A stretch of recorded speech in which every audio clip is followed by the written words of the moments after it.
Muy buenos días para todos y todas. Sean bienvenidos al Salón Gobelinos de la Casa de Nariño, en donde se llevará el acto de posesión de un magistrado de la Corte Suprema de Justicia. Saludamos a todas aquellas personas que nos acompañan de manera presencial y también a las que se conectan vía streaming a través de la página web y las redes sociales de la Presidencia de la República. Damos inicio al presente acto entonando las notas del Himno Nacional de la República de Colombia.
Pueden tomar asiento, por favor. Lectura de decreto. Mediante acuerdo 2073 del 3 de agosto de 2023, se nombra en propiedad a partir de la fecha como magistrado de la Sala de Casación Penal de la Corte Suprema de Justicia al señor Jorge Hernán Díaz Soto. Toma del juramento. Toma el juramento el señor presidente de la República de Colombia, doctor Gustavo Petro Urrego.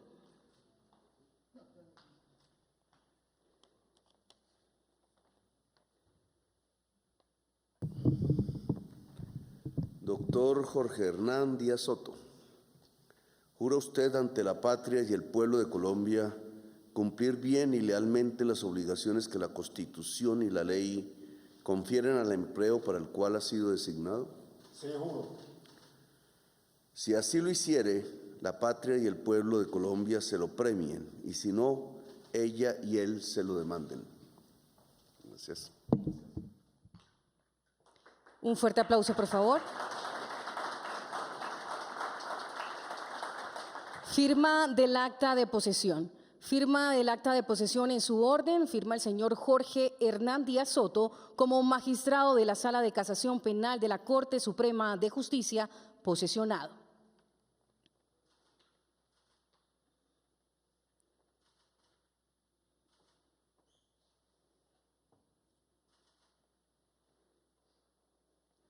Firma el doctor Carlos Ramón González, director del Departamento Administrativo de la Presidencia de la República.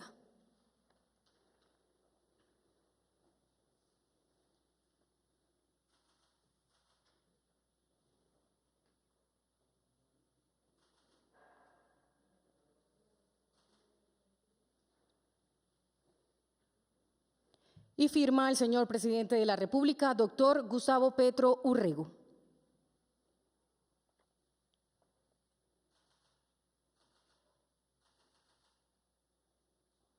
Un fuerte aplauso.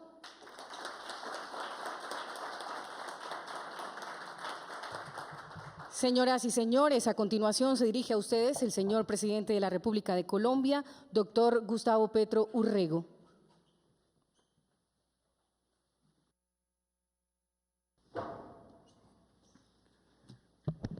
Magistrado de la Corte Suprema de Justicia, Jorge Hernán Díaz Soto. Su esposa Diana, sus hijos Jacobo, Jeremías, Gabriela y su distinguida familia. Presidente del Congreso de la República, Iván Leonidas Name Vázquez. Vicepresidente de la Corte Suprema de Justicia, Gerson Chaverra Castro. Presidente del Consejo Superior de la Judicatura, Aurelio Enrique Rodríguez Guzmán.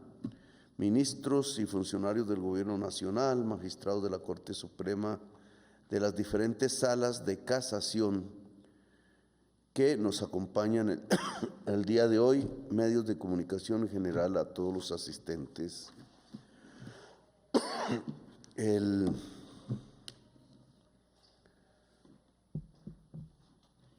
Bueno, en esta posesión siempre queremos hablar algo más alrededor del Poder Judicial, de la justicia, desde la posición que me corresponde. El día de hoy en las redes aparece una noticia, poco desapercibida en Colombia, pero que tiene un significado muy importante en la historia latinoamericana contemporánea.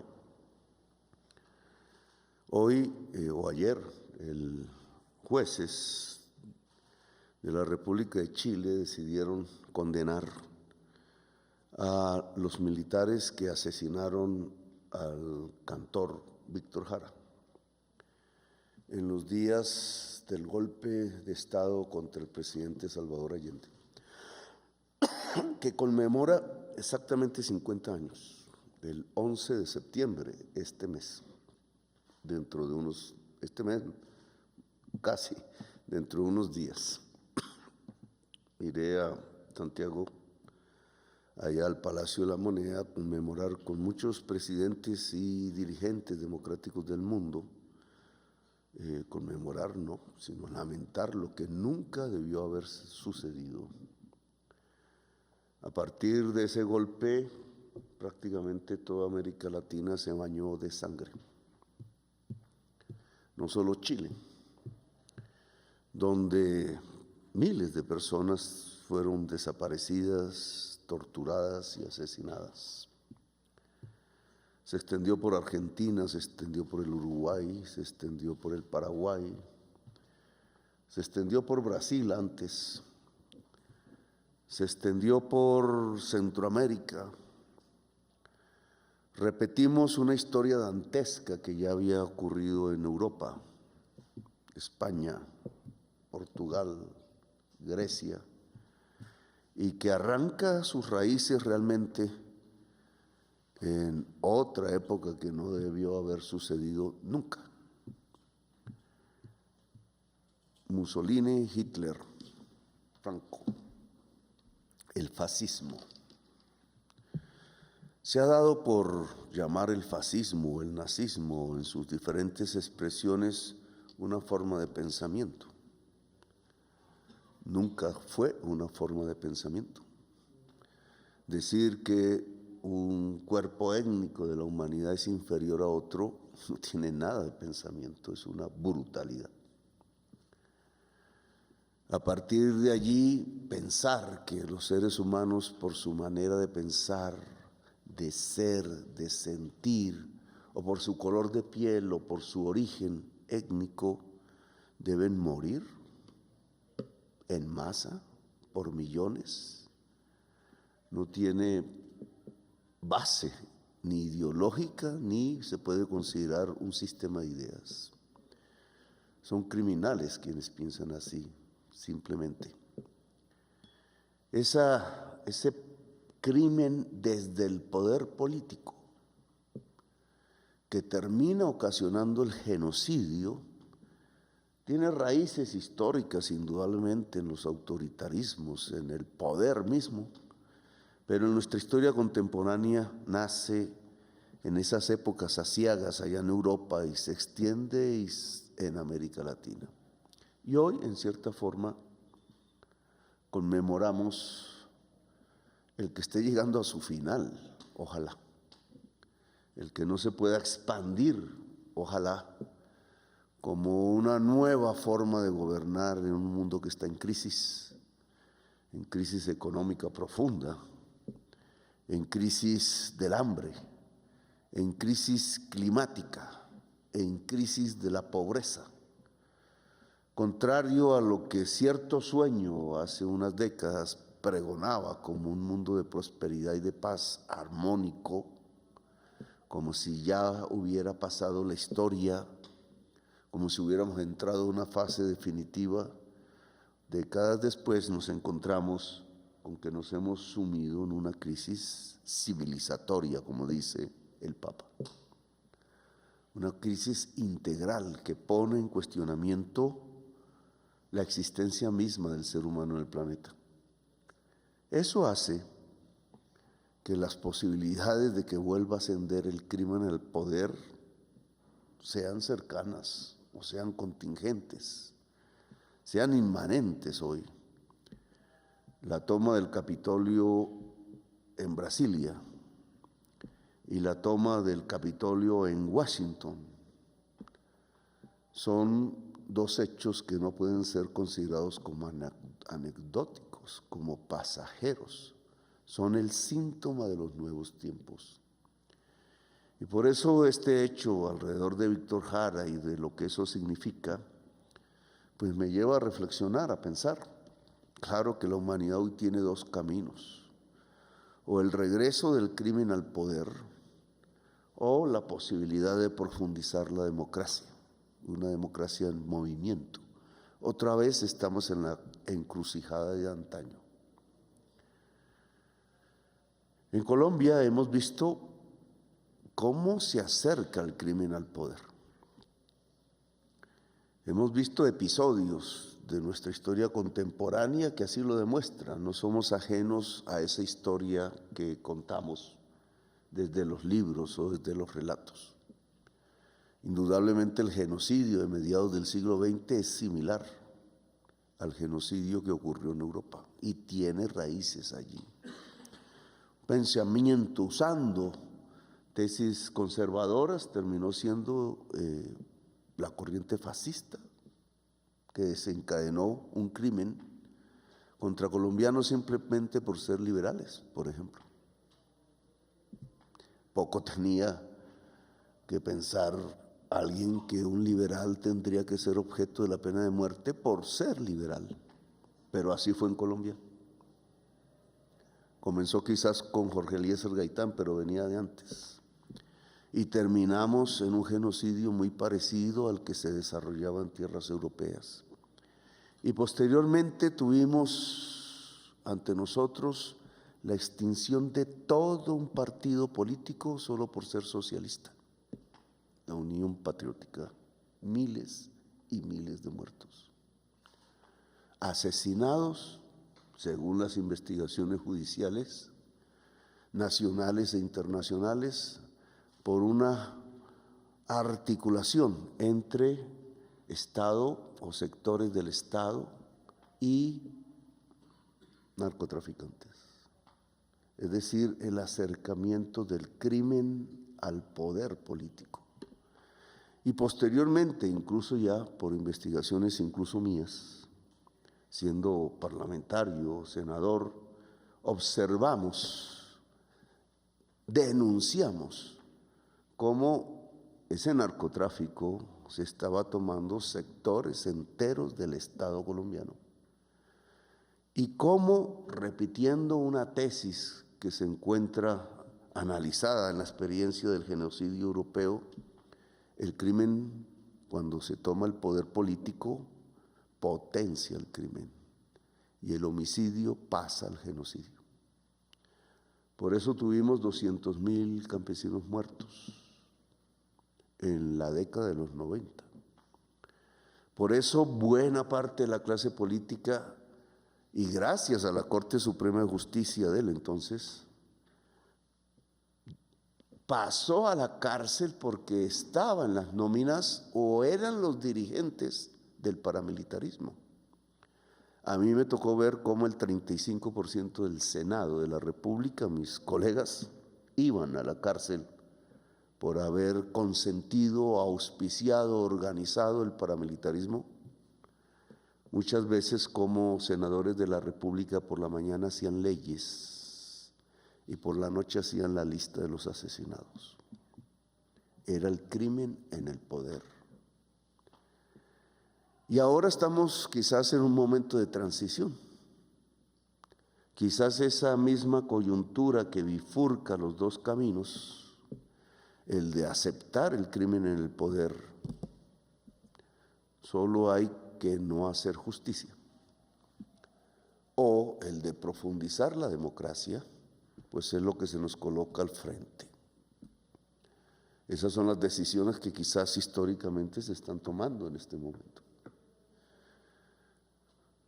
Por eso, en mi opinión, el poder proteger un poder judicial, el poder volverlo poder, disculpe la redundancia, es decir, empoderar la justicia, el lograr que la justicia colombiana pueda ser una barrera real contra el crimen y no un espacio institucional que sea tomado por el crimen, como algunos hechos recientes lamentablemente nos pusieron este tema en la discusión pública. Lograr que los cuerpos de investigación del Estado, la Fiscalía General, las instancias que la Constitución ha creado y colocado para ese tema, puedan en realidad ser barreras contra el crimen, me parece fundamental. Lograr que el electorado colombiano no se supedite al crimen a partir de la compra de votos, o que estos organismos del Ejecutivo o del Legislativo no sean simples apéndices de organizaciones criminales, creo que es fundamental si queremos evitar que la guerra perpetua en Colombia se mantenga y que el genocidio aparezca. En esas tareas al Poder Judicial le corresponde una enorme responsabilidad. Y como presidente de la República es mi deber fortalecer esa posibilidad, evitar el camino que nos llevaría indefectiblemente a la disolución de la nación, a la posibilidad de una profundización de la violencia. Es la democracia lo que queremos. Una democracia multicolor y en movimiento, como le hemos afirmado. La democracia al final no es una estatua como estas cesáreas, completamente estáticas, de piedra. La democracia no es un recetario que inicialmente conocimos a partir de los primeros pensadores liberales y democráticos del mundo, que se instalaron precisamente a través de revoluciones, la Revolución Francesa, la inglesa, la norteamericana y la latinoamericana, porque fuimos parte de esa vanguardia. La democracia es un fluido, se profundiza, va enriqueciéndose. La profundización de la democracia es quizás la misión de la humanidad, si quiere unirse, si quiere vivir en paz, si quiere vivir en este planeta e incluso, como decía ayer, extender la vida más allá de la Tierra. Profundizar la democracia, por tanto, es nuestro camino. Y la convocatoria que yo hago es que una de las piedras angulares para fortalecer la democracia es precisamente fortalecer la justicia. No permitir por nada del mundo que el crimen entre en la justicia. Como dijera la Biblia, si la sal se corroe, no hay nada más que hacer. Y entonces espero de usted, magistrado, y de todos los magistrados presentes y de los que habrá en el futuro y de los anteriores, que mucha gente valiente ha defendido estas mismas tesis desde las instituciones judiciales, la mayor de las ayudas en ese sentido. Colombia va hacia una democracia profunda, hacia aplicar a cabalidad la Constitución del 91, que es su bandera fundamental, hacia lograr la paz por ese camino y así hacer una nación grande. Colombia será una nación grande con una justicia grande, limpia, decente, profunda, concienzuda. Y creo que ustedes son voceros y exponentes de esa posibilidad. Así que lo felicito a usted, a su familia, que tengan, digamos, las mejores decisiones en lo que acarrea en su trabajo cotidiano y que sea usted uno de los baluartes de esta justicia poderosa que queremos generar en Colombia. Gracias y felicitaciones. Muchas gracias, señor presidente de la República. De esta manera damos por finalizado este acto de posesión.